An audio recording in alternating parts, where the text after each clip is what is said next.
बोलो कि दारू से मरा है। नहीं सर, ऐसा बात ही नहीं है। आप लोगों से सहयोग नहीं मिलेगा गरीब को? नहीं सर, ऐसा अगर हो जाएगा कि कितना ढा रहे हो यार, उधर से जाओ ना तो सर का जो आदेश होगा हम मानेंगे। कौन तुम लोगों को दबाव देता है कि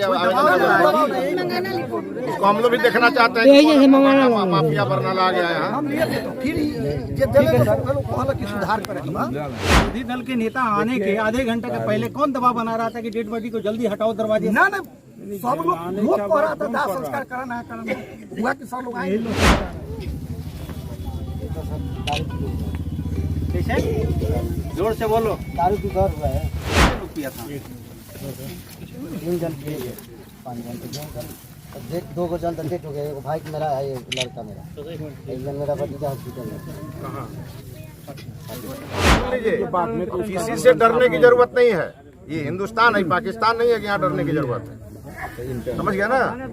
एक गरीब आदमी, कमजोर आदमी को भी उतना ही अधिकार है जितना एक अमीर आदमी को और बड़ा आदमी को अधिकार है। गोपालगंज के बैकुंठपुर में 5 संदिग्ध मौत को लेकर के पीड़िता की पत्नी कविता देवी ने पुलिस प्रशासन को लिखित आवेदन दिया है और उस आवेदन में शराब कौन बेच रहा है, शराब कहां से पिया गया है, इस व्यक्ति को भी उन्होंने नामजद किया है। आपको बताएं कि गोपालगंज के बैकुंठपुर में पिछले 3 दिनों में 5 अलग अलग गाँव के 5 लोगों की मृत्यु हुई थी और जिला प्रशासन की तरफ से उन 5 लोगों के मृत्यु का अलग अलग कारण बताया गया था। बावजूद इसके सुरेंद्र राम का लड़का टिंकू राम और सुरेंद्र राम के भाई सुरेश राम और सुनील राम, ये लोग भी शराब से पीड़ित थे, जिसमें टिंकू राम की मौत हो गई है, सुरेश राम की मौत हो गई है और वहीं पर सुनील राम मौत और जिंदगी से अभी जूझ रहे हैं। इस मामले को लेकर के कविता देवी ने बैकुंठपुर थाना अध्यक्ष को लिखित आवेदन दिया है और उस आवेदन में ज्योति राय का लड़का कृष्णा राय को शराब माफिया करार दिया गया है और वहीं से शराब पीकर आने की बात लिखी गई है। बाकी आपको बताएं कि जब यह 3 दिनों में 5 लोगों की मौत हुई तो जिला प्रशासन की तरफ से एक प्रेस विज्ञप्ति रिलीज किया गया और उसमें यह बताया गया कि 5 लोगों की मौत किन किन कारणों से हुई है। और वहीं में आपको बताएं कि बामो गांव के रामानंद शर्मा का लड़का, जिसका नाम रोहित शर्मा है, उम्र 25 वर्ष है, उसके परिवार वालों से बात करने पर यह बात पता लगा कि वह रोहित शर्मा किसी प्रकार का कोई जहर नहीं खाया था। बावजूद इसके जिला प्रशासन के प्रेस विज्ञप्ति में यह लिखा हुआ था कि रोहित शर्मा की मौत जो है जहर खाने से हुई है। और वहीं पर बैकुंठपुर निवासी 65 वर्ष के एक बुजुर्ग व्यक्ति की मौत उनके हार्ट अटैक से बताया गया है। वहीं पर आपको बताएं कि बहरामपुर यादव टोला निवासी सुरेंद्र राम का लड़का टिंकू राम, जो कि जहरीली शराब पीने से मौत हुआ है, ऐसा उस आवेदन में उसकी पत्नी कविता देवी ने लिख करके दिया है। आपको बताएं कि इन 5 मौतों को लेकर के पूरे जिले में हड़कंप मचा हुआ था। जिला प्रशासन पर यह बड़े बड़े आरोप लगाए जा रहे थे कि जिला प्रशासन जहरीली शराब से मौत होने के बाद इस मामले को दबा रही है। वहीं पर आपको बताएं कि विधानमंडल के नेता प्रतिपक्ष हरी सहनी के नेतृत्व में भाजपा के 6 सदस्यीय टीम ने आकर के उस परिवार से मुलाकात की और मुलाकात करने के बाद जनक राम ने कहा कि भाजपा इस पीड़ित परिवार को न्याय दिलाएगी। पुलिस प्रशासन इस मामले को दबा रही थी, आवेदन नहीं ले रही थी और कहां से शराब मिला है, किस प्रकार से लोग शराब पी करके मरे हैं, इसकी वास्तविकता को छुपाने में प्रशासन लगी हुई थी।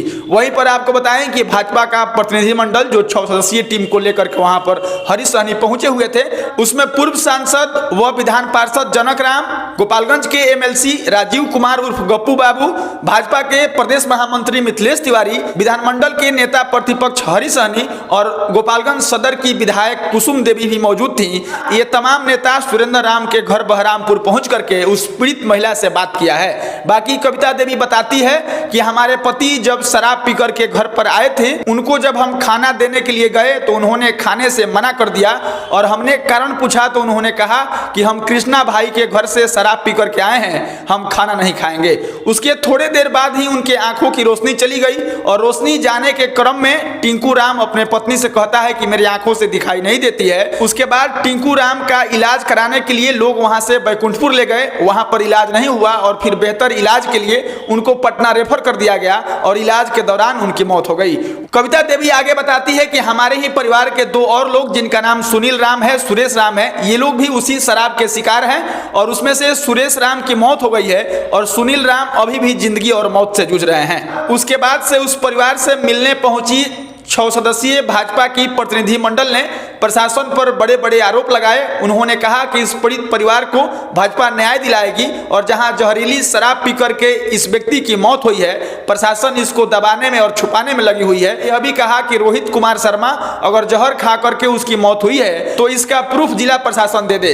जब रोहित शर्मा की मौत हो गई, उसके डेड बॉडी को जला दिया गया, उसका जब पोस्टमार्टम नहीं हुआ है, तो कैसे जिला प्रशासन यह कह रही है कि उसकी मौत जहर खाने से हुई है, जबकि परिवार वालों से बात करने पर जहर खाने जैसी कोई बात निकल करके सामने नहीं आई है। वहीं पर आपको बता दें कि बैकुंठपुर का यह मामला है और बैकुंठपुर के 5 गांव, जिसमें बैकुंठपुर, बामो, बहरामपुर और चिवटाहा जैसे गांवों में मिलाकर के लगभग 5 लोगों की अलग अलग तरीके से मौत हुई है। जिला प्रशासन की तरफ से उसके अलग अलग कारण बताए गए हैं, लेकिन भाजपा का प्रतिनिधि मंडल जब उन परिवारों से मिलने के लिए पहुंचा तब मामला ही कुछ और निकल करके आया। मामला यह निकल करके आया, टिंकू राम की पत्नी कविता देवी बताती हैं कि ज्योति राय का लड़का कृष्णा राय यहाँ का शराब माफिया है। शराब पी करके हमारे पति वहीं से आए थे और खाना देने के वक्त उन्होंने ये सारी बात बताई थी। इलाज के दौरान उनका मौत हो गया। उसके बाद से कृष्णा राय के साथ 10-12 लोग हमारे घर पर भी आए थे और जाति सूचक शब्दों का प्रयोग करके गाली भी दे रहे थे और इस बात का धमकी भी दे रहे थे कि अगर हमारे खिलाफ तुम मुकदमा करोगे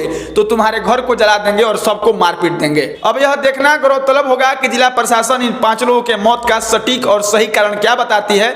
जब तक पोस्टमार्टम रिपोर्ट नहीं आता है तब तक इस मामले को एक तरह से दबाने का प्रयास किया जा रहा था, लेकिन जब भाजपा का प्रतिनिधि मंडल उससे मिलने के लिए गया तो मामला कुछ और निकल करके आया है। वहीं पर आपको बताते चले कि तमाम परिवारों से मिलने के बाद भाजपा के नेताओं को तमाम परिवार वाले इन सभी लोगों की मौत का कारण जहरीली शराब बताया है, जहरीली शराब पीने से मौत हुई है यह बताया है। और वहीं पर आपको बताते चले कि कविता देवी ने अपने आवेदन में ये तमाम बातें लिख करके बैकुंठपुर के थाना अध्यक्ष को यह आवेदन सौंपा है। अब आगे यह देखना होगा कि बैकुंठपुर के थाना अध्यक्ष और जिला प्रशासन के तमाम पुलिस महकमा के लोग इस मामले को लेकर के क्या जांच पड़ताल करते हैं, क्या मामला निकल करके आता है और क्या कार्रवाई होती है। आपको बताते चले कि बैकुंठपुर के इस मामले को जहां तक दबाने का प्रयास किया गया है, वहीं पर भाजपा के नेताओं ने इस मामले को पूरे बिहार स्तर पर इसको फैला दिया है। बाकी मेरी आपसे भी गुजारिश है कि इस खबर को लेकर के, इस घटना को लेकर के आपकी क्या राय है, आप अपनी प्रतिक्रिया जरूर दीजिएगा। हम मिलेंगे किसी नए वीडियो में। औपचारिकता के लिए मेरा नाम मनमीत है और आप जनता न्यूज़ नेटवर्क देख रहे थे।